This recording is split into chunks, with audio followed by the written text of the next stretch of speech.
Intermittent fasting. How much weight can you actually lose in a month with intermittent fasting? You've seen stories like Jeanette's or like Ron's or like Monica's, but what is it that you should expect from a month of intermittent fasting? Let's dive straight into those details. My name's Autumn. I'm a certified clinical nutritionist with my master's nutrition human performance. I talk a lot about intermittent fasting and how you can use intermittent fasting to achieve your weight loss and wellness goals. So if you're new here, make sure you subscribe. When we look at intermittent fasting results like Ron's, who lost 70 pounds with intermittent fasting in 6 months, averaging just under 12 pounds of weight loss per month, or Corolla's, who lost 33 pounds over 6 months, averaging about 5.5 pounds per month. And even Megan, who lost 13 pounds in just 3 weeks with intermittent fasting, you can see the weight loss results with intermittent fasting really ranges. Now contrast this with a study that was done on intermittent fasting and weight loss. This study just used intermittent fasting and found that those who were considered obese lost between 1 to 1.4 pounds per week, so averaging about 4 to 7 pounds per month while using intermittent fasting. So why is there such a big range, and what is it that you should expect? Now, how much weight you lose in a month with intermittent fasting largely depends on one really big factor, and that's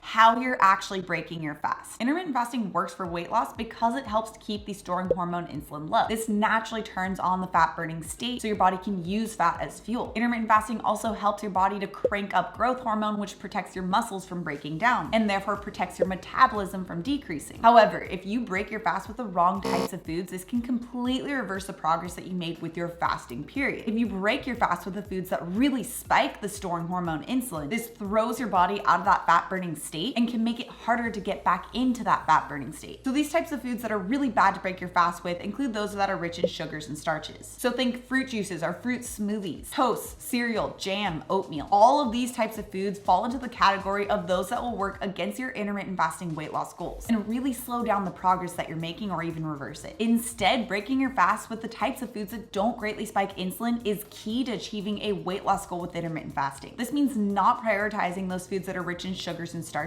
and instead maximizing those that are rich in protein, fat, and fiber. These food sources help to keep you satisfied so that you aren't hungry during your fast the next day, helps achieve a body recomposition goal where you're burning fat but not losing muscle, and doesn't greatly spike the storing hormone insulin. This includes foods like chia pudding or eggs, protein-rich smoothies, or Greek yogurt or cottage cheese bowls, all of which are really great options to break your fast if you're looking to achieve a weight loss goal with intermittent fasting. Now, typically the more body fat you have, the more weight that is possible to lose in 1 month, simply because there's more fuel to be pulling from and to be using for the body. But what's interesting about that intermittent fasting study I mentioned earlier, studying those who were classified as obese, they only lost between 4 to 7 pounds per month on average, versus someone like Monica, who is not classified as obese, but was using intermittent fasting and lost on average 6.25 pounds per month. So you can see the difference comes down to not just using intermittent fasting, but how you're breaking your fast. Because Monica was using intermittent fasting, but breaking her fast with protein, fat, and fiber-rich meals from the complete intermittent fasting bundle. This helped keep her really satisfied and not aggressively spike her insulin, so doubling down on those weight loss perks that intermittent fasting already provided. In fact, if you want those step-by-step details on how you can use intermittent fasting to achieve your weight loss goals, you can check out the complete intermittent fasting bundle, which is exactly what Ron and Corolla and Monica were using to achieve their weight loss goals. I'll have the details for that linked down description below. Now, if weight loss is your goal, make sure that you're eating these 10 foods to help maximize fat burning with this video next. Also, if you're new to my channel and you love this science-backed information, make sure you subscribe right here.